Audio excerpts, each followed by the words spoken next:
Why mammalian cells? Since mammalian cells can be difficult to cultivate, there must be advantages to using them in the manufacture of biopharmaceuticals rather than, say, microbial cells. Can you think what these advantages might be? Well, since most therapeutic proteins are produced by recombinant DNA technology, the expression system is of vital importance. So what influences the choice of expression system? Should it be mammalian or, for example, bacterial? Consider the nature of the therapeutic protein, the amount needed, and the cost.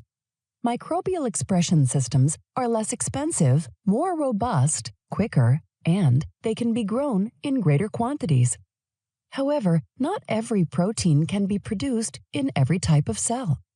Mammalian cells possess the structure and cellular machinery required to produce many complex biomolecules.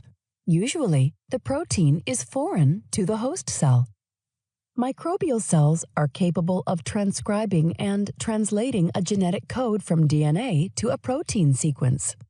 Many mammalian proteins, however, are altered after translation in a process known as post-translational modification. Post-translational modification is the chemical or physical modification of the protein after translation.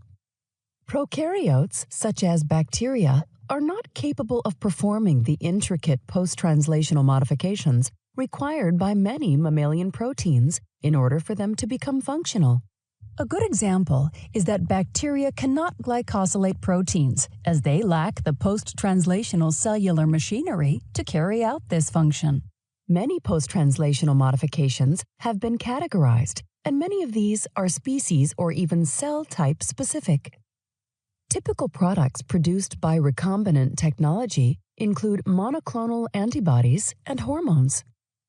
So now that we have seen the importance of mammalian cells in protein production, let's move on to examine culture of mammalian cells in biopharmaceutical production.